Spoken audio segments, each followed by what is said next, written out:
Hello everyone, welcome back to the show. I'm your host, Owen Herman. We're here in front of Park East Synagogue in New York City. A few months ago, protesters descended onto this synagogue just because they're having a pro-Israel event. It's unbelievable. And today we celebrate the bills that were passed unanimously in New York City to protecting our houses of worship and schools. Let's hear from leaders in the community. To see our young people out here today. Let's give our young people a round of applause.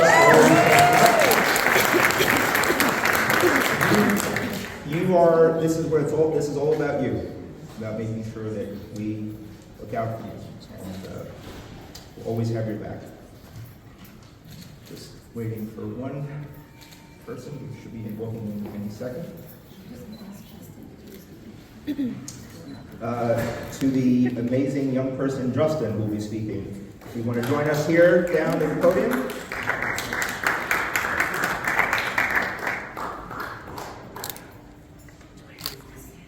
He gets a hall pass.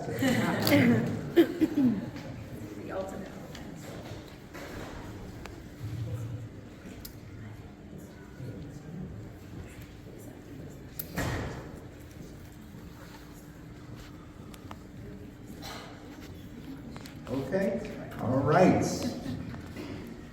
Good morning. Good morning. Good morning. Good morning. I think we should start with a little bit of a pep rally slogan, because I think this sums it up. Faith without fear.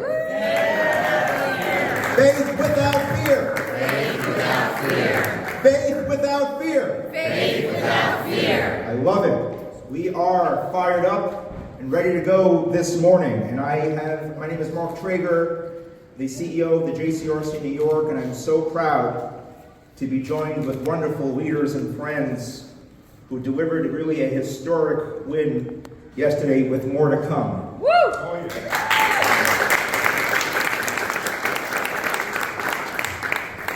For Rabbi Schneier, who survived the horrors of the Holocaust and believed he would never again see a moment where Jews or any faith community feared entering their house of worship, and then saw it happen here, this one's for you.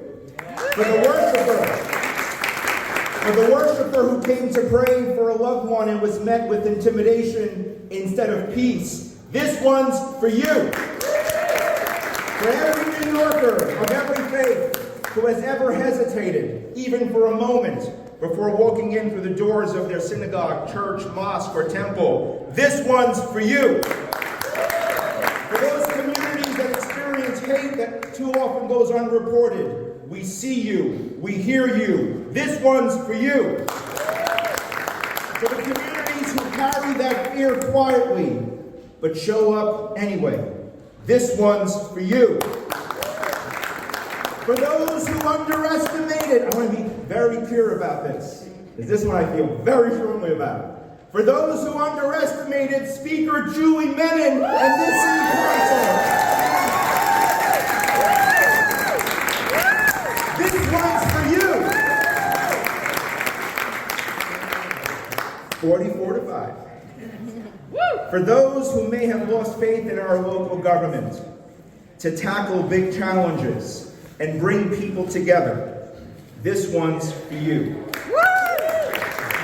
Because faith without fear is not just a slogan, it must be an applied practice. It must be a lived reality for all of our faith communities. And yesterday, we took a big step forward in making that a reality. We're not going back, we're moving forward. Am I right about that? Let me introduce next a leader who I am so proud and honored to work with and learn from, that moved heaven and earth to help make a lot of this work possible and the success possible, and really just invest in bringing people together from his great position to provide care and support to New York's social safety net in all of our communities. He's an outstanding leader, a key part of New York's social safety net and our faith communities. Please welcome the CEO of the UJ Federation of New York, Eric Goldsman. Thank you so much to all of you you for being here. As Mark says, yesterday marked enormous progress for our community, but for all of New York City as well. At our time when we know our community is feeling increasingly vulnerable, this legislation sends a clear message. Intimidation and obstruction of houses of worship will not be tolerated. We're deeply grateful to Speaker Menon for her incredible leadership. She's been a true champion for safety across all faiths. And while this legislation is deeply meaningful for the Jewish community, make no mistake, this is in support of New Yorkers of all backgrounds. Every New Yorker of every faith deserves to go to their places of worship without fear of intimidation or harassment. And all New Yorkers overwhelmingly agree. A recent survey found that 70% of New Yorkers across all faiths and backgrounds believe that access to religious institutions must be protected. New York set the standard now for the community, striking an appropriate balance between the cherished right of protest and the cherished right of freedom of worship.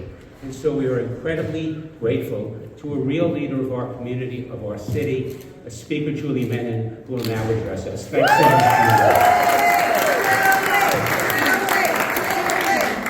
Thank you so much, Eric, for that incredibly kind introduction. And I want to thank Eric and Hindi and Dan and the whole team at UJA and at JCRC, my dear friend Mark Traeger. You all were on the front lines of this battle every single day with us, and I can't thank you enough for your friendship and your support. I also want to thank all of the incredible religious leaders that we have here today. We have an unbelievable roster of interfaith leaders who also joined us in this fight. We so deeply appreciate your support. And I most of all want to thank my amazing City Council colleagues, because we passed this bill, as Mark said, 44-5, and I so appreciate that. So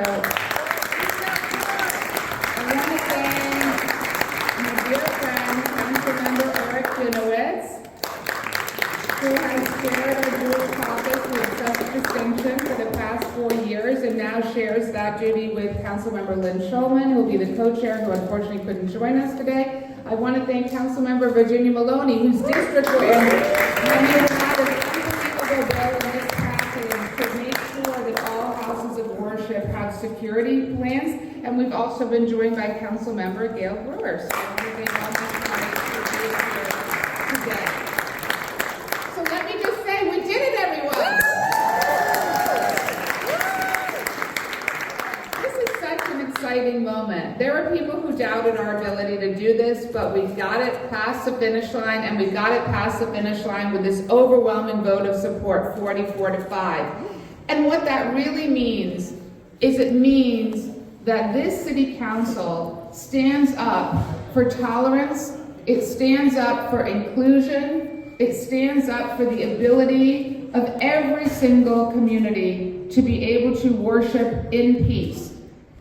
Those that said that we were in any way interfering with the right to protest, I really want to address that. The First Amendment right to peacefully protest is sacrosanct. It is what our country is built on.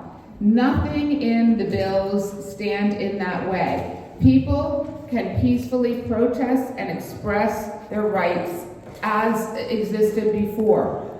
But what this bill does is it says you do not have the right to intimidate and harass people as they are entering their house of worship. That was what was at stake in this bill. And I couldn't be more proud of the City Council and the result yesterday. And it was an incredible win for tolerance and inclusion. I have to say it's so fitting to be joined by these students today.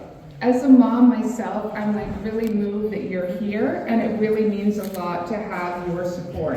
At the end of the day, we're fighting for you. You're the next generation of leaders that will take over this city, and so this is really about the future of New York City. And for me, this fight was deeply personal. I'm the daughter and granddaughter of Holocaust survivors. Right now, we have a situation in New York where studies show that 34% of young people believe the Holocaust is a myth or is exaggerated. 34%.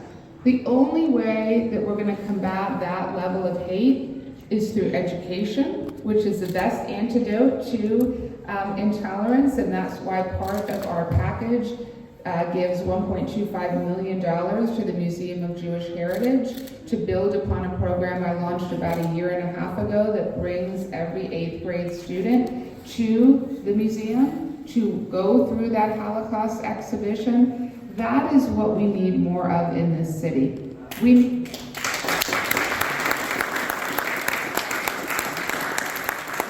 be coming together. We have so much more in common than we do apart. And it's by emphasizing that commonality, that kindred spirit of humanity, that we are going to get through this crisis. So I'm deeply moved today by this, and I really once again want to thank UJA and JCRC who are doing so much every single day to advance the fight for equality and inclusion. Thank you so much for your leadership.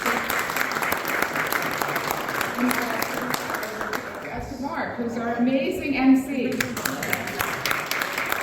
Let's give it up for Speaker Menon. I'm going to keep saying it, 44 to 5. I want to call up next. You know, I said before, don't underestimate Speaker Menon in the City Council. And I want to also say, don't underestimate the heart of a New York City educator. And we have someone who is not just the leader of the Jewish caucus in New York City. We have someone who is a former public school teacher who turned his experience into purpose and action in the City Council, doing extraordinary work, leading the fight to protect all of our schools, all of our young people and educators across the city, because that's also critically important too. Please welcome the chair of the Education Committee and of the Jewish Caucus, Eric Dinowitz. Thank you, Mark. Good morning, everyone. Good morning, students. I'm sure you're very happy to be here instead of class. Is that right? I'm sure. I'm Councilmember Eric Dinowitz, Chair of the Jewish Caucus, Chair of the Education Committee, and I'm thrilled to be here celebrating with all of you this morning. Can we give it up for Speaker Menon?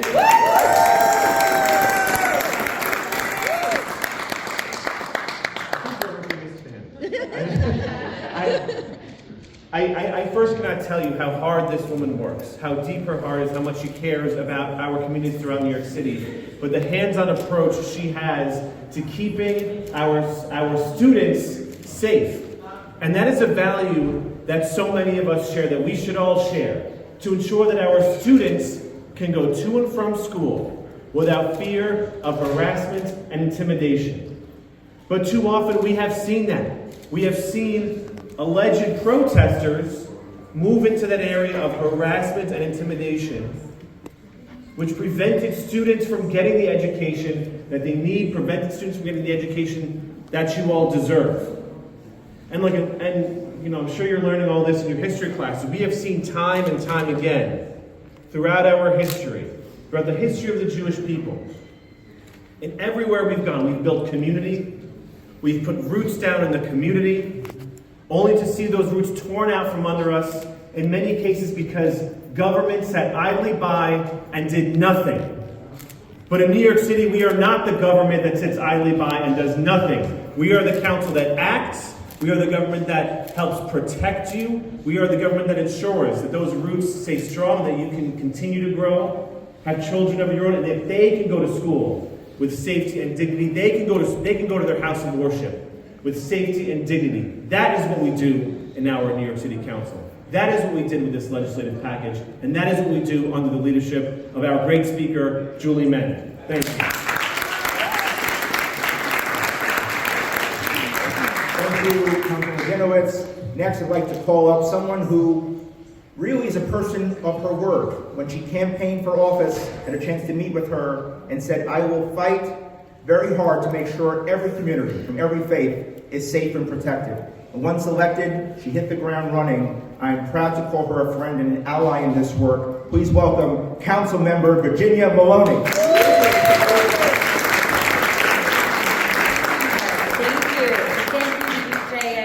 Federation and JCRC for bringing this amazing group of people together to celebrate. We did it, as Speaker Menon said. Today is a big milestone for our city. It's a hard-earned win led by the tireless leadership of Speaker Julie Menon, who made this package of legislation a priority in her first weeks as our Speaker. We were assembled at the Museum of Jewish Heritage, I think week 1, to present this package of legislation, and that is the level of dedication and fight that our Speaker has put towards this community. So another round of applause for her. And to our faith partners, advocates, the community leaders, today is a reflection of your dedication and your push to make sure the city meets the challenge of rising anti-Semitism with the seriousness and clarity that it demands. These bills send a clear message that we will not accept hate as a normal part of life in New York City. The rise in anti-Semitic hate has seen houses of worship directly targeted, places that are meant to serve as havens of safety and belonging. And these acts are designed to intimidate, to isolate, and to test whether or not a city like ours will respond with resolve. And we answered that call. We did not back down in the face of fear. And when communities are targeted, we do not retreat. We took concrete steps to confront those who intimidated us. I'm proud to have sponsored what is now Local Law 297 as part of this coordinated effort. A law that recognizes that preparation is not an act of fear, but an act of responsibility.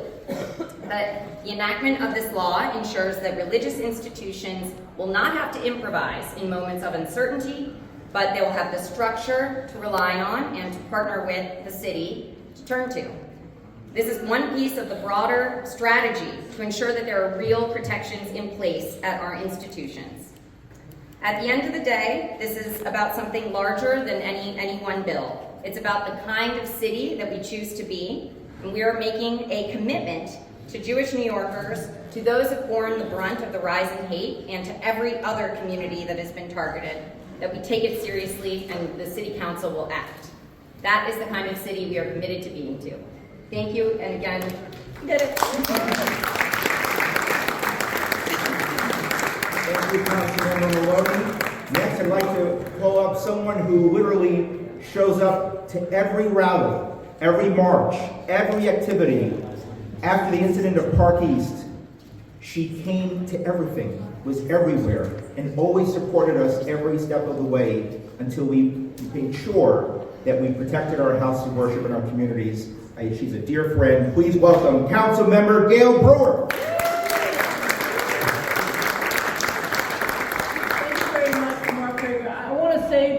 I say this honestly, there are two organizations, JCRC and UJA, that are respected more than any other organizations in the city of New York.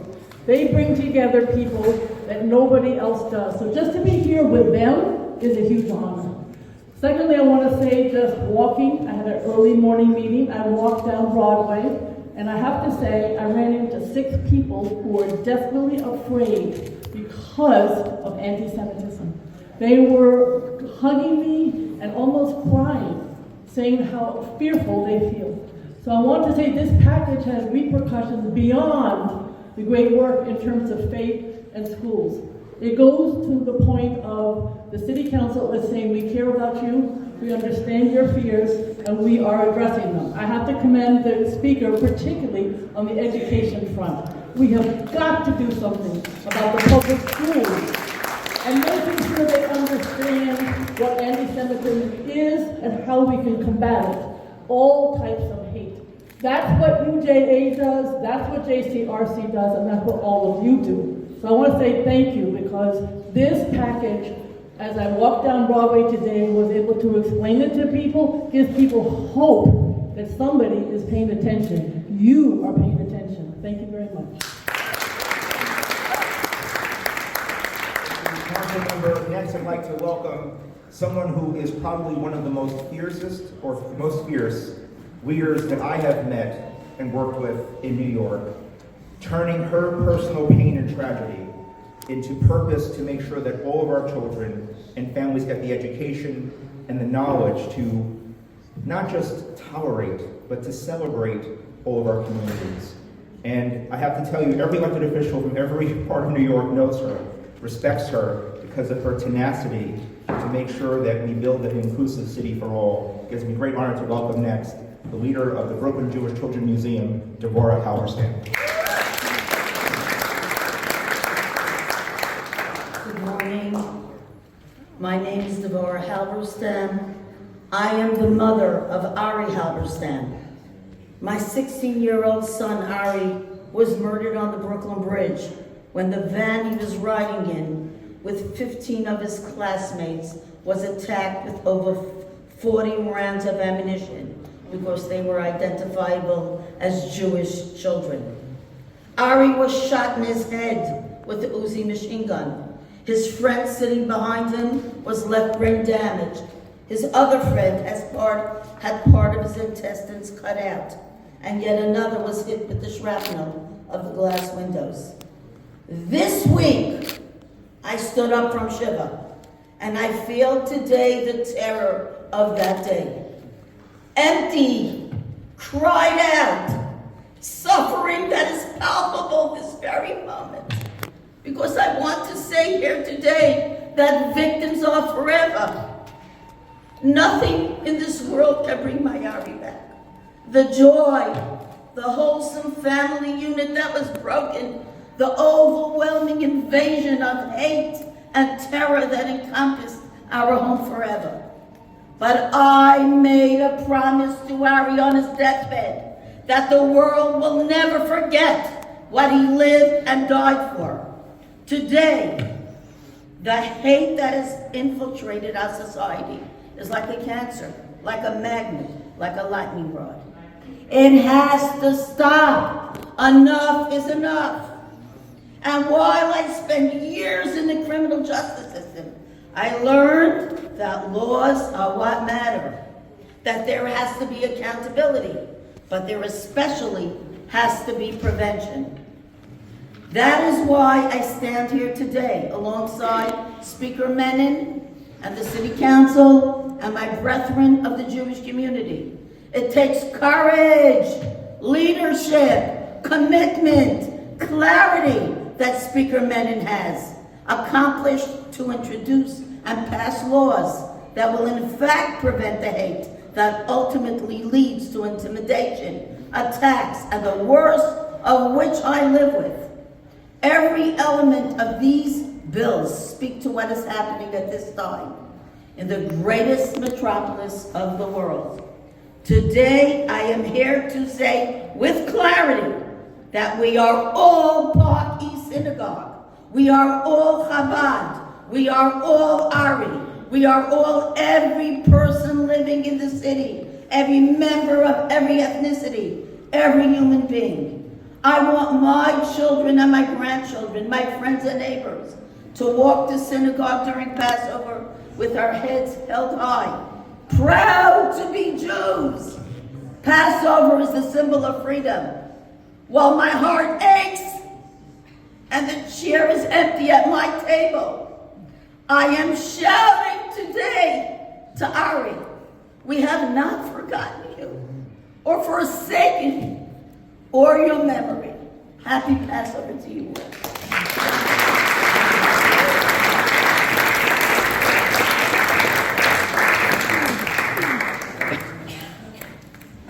Thank you so much for very emotional, but that's why we're here. I want to, speaking of, again, what happened at Park East, someone who actually experienced the vile hatred that was not just an attack on Jewish New Yorkers, an attack on all New Yorkers, and is turning pain into purpose in terms of advocacy for meaningful change that the speaker has made possible. Please welcome a witness to what happened that night at Park East, Mr. Robert Friedman.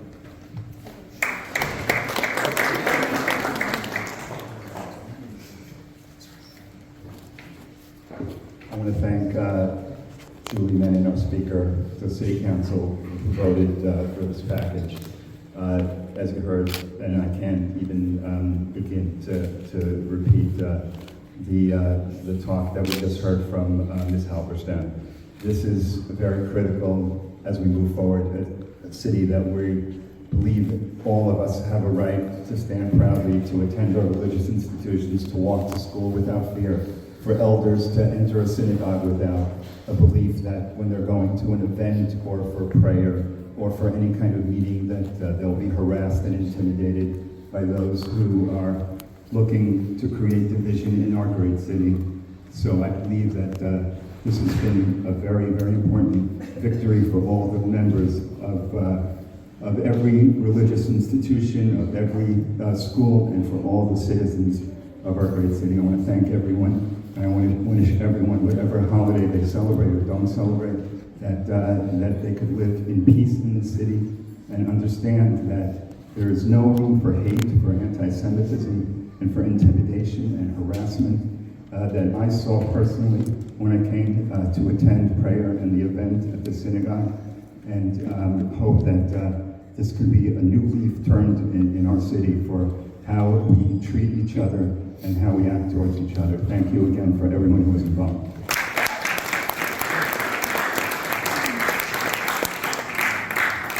Thank you. Please welcome next Rabbi from here at Park East, a really faith leadership, spiritual leadership, again, turning pain into purpose. Please welcome Rabbi Daniel Friedman.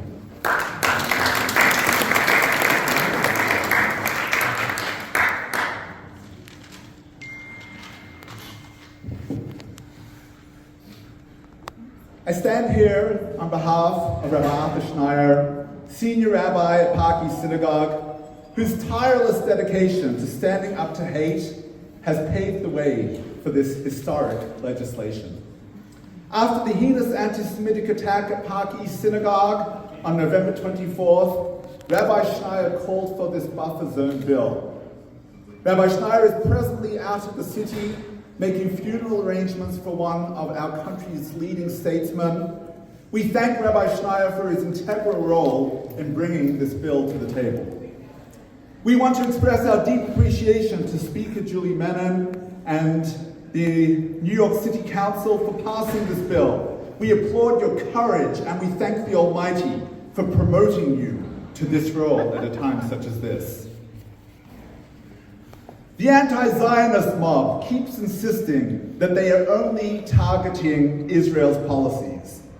But when they blow up ambulances on the streets of London in retaliation for a war taking place thousands of miles away, their true colors are revealed. When they open fire on a Hanukkah gathering at Bondi Beach, their true colors are revealed. When they block campus access to yarmulke-wearing students, their true colors are revealed. And when they stand outside a synagogue and obstruct entry to services, their true colors are revealed. Anti-Zionism is the newest euphemism for Jew hatred. This is not news to Park East Synagogue. It was no accident that the Jew-hating mob chose our place of worship to spew their hatred. Rabbi Schneier's over half-century of vigilance fighting hatred not just against Jews, but against all creeds and peoples, is a testament to this institution's centrality to the foundation of this historic legislation. On behalf of Rabbi Schneier, let us pray the good triumphs over evil, that no New Yorker should ever feel intimidated by those seeking to impede their American right to worship freely. May God bless America and New York City. Amen.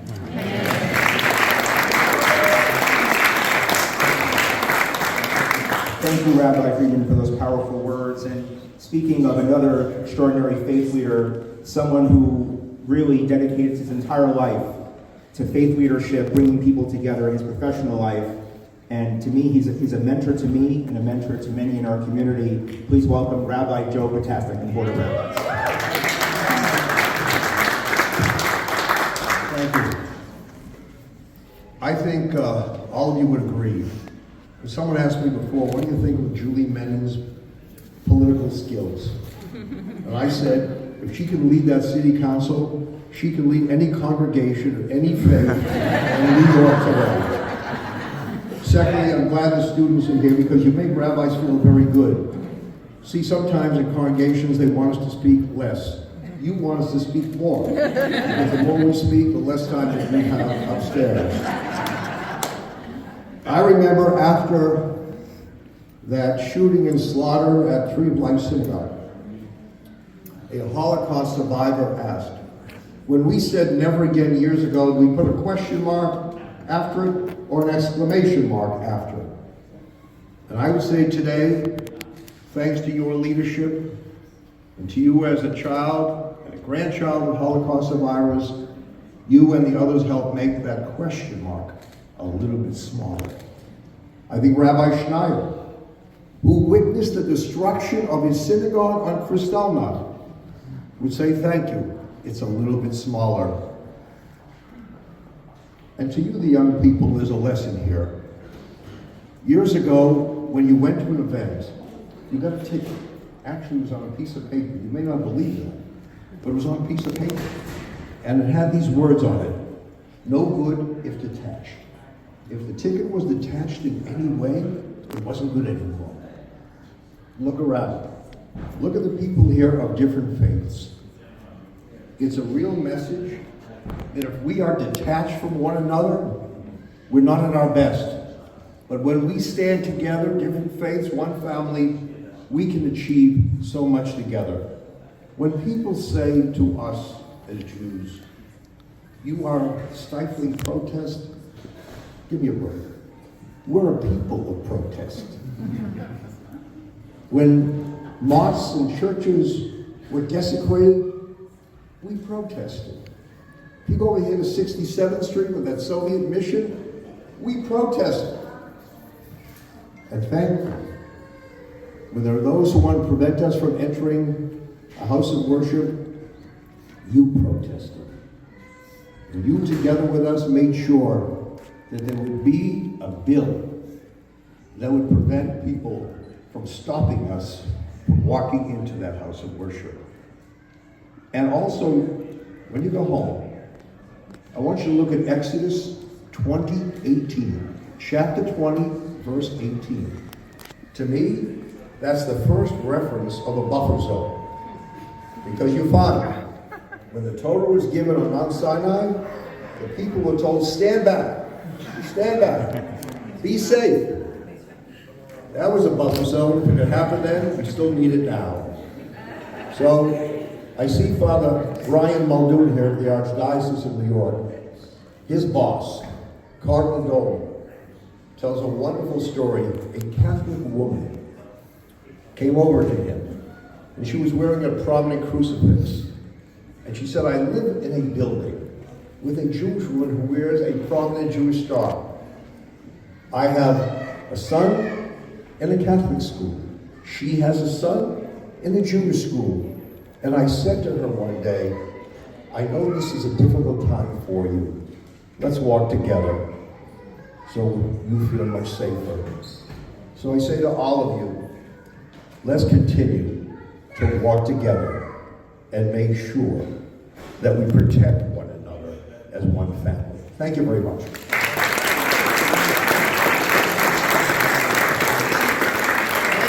Next, I'd like to call up, we have wonderful partners in this work that makes this possible.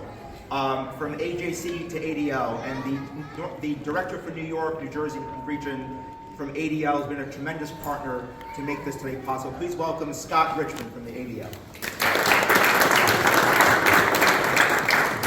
Thank you so much. And on behalf of ADL, I congratulate New York City Council Speaker Julie Menin, Committee to Combat Hate Chair Yusuf Salam, and Education Committee Chair Eric Dinowitz on your majority votes yesterday on buffer zone bills to protect our houses of worship and schools as part of Speaker Menin's comprehensive 5-point plan to combat anti-Semitism. I cannot tell you how powerful it is to have a Speaker of the New York City Council enter her role immediately recognizing what a critical issue anti-Semitism is today in New York City, and make it one of her first priorities to get legislation through to address this within her first 90 days.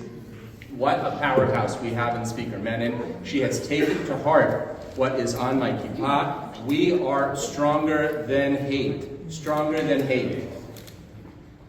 I know that she read the stats from ADL's latest audit of anti-Semitic incidents and saw the more than 900 times that ADL responded and tracked verified anti-Semitic incidents in the city, including 157 that targeted Jewish institutions and 415 that occurred at schools. In other words, those bills focused on the very places that were more than half the anti-Semitic incidents that ADL tracked in New York City occurred. That is data-driven and smart.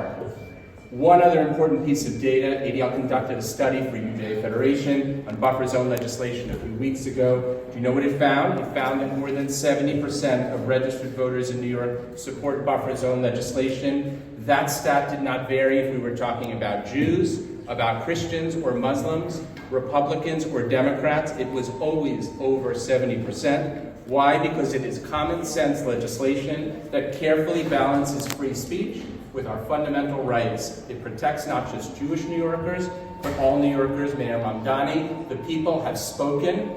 We urge you to sign these two city council bills without delay. Thank you.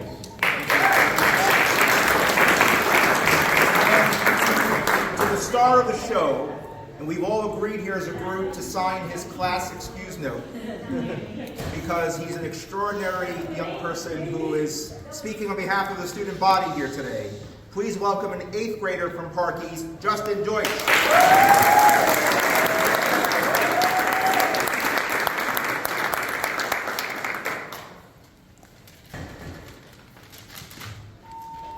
Good morning and welcome to Speaker Menon.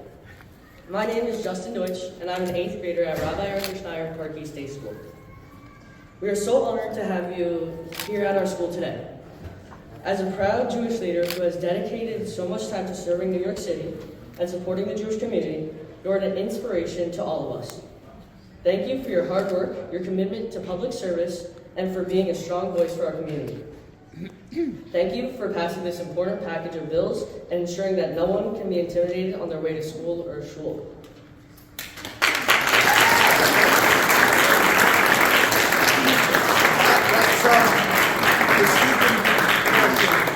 But we're not, first of all, let's give up again to Speaker Menon and the City Council.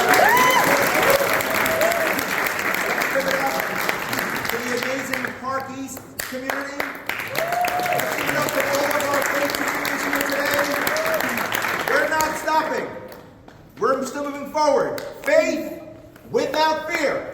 Faith without fear. Faith without fear. Faith without fear. Let's get this done. The New York City community is incredibly grateful to Speaker Julie Menon's and Councilman Eric Dinowitz's efforts to bring this victory for the New York City community. And through UJ Federation of New York, and JCRC, and leaders really around the New York City area, we're able to say in one voice that when you enter a house of worship or a school, you shouldn't feel harassment, you shouldn't be intimidated, you should be empowered. Feel good about who you are and what you're going to do in that space. And so when you look at the success, there's a hope for a better day. This is Aaron Herman, and thank you for watching.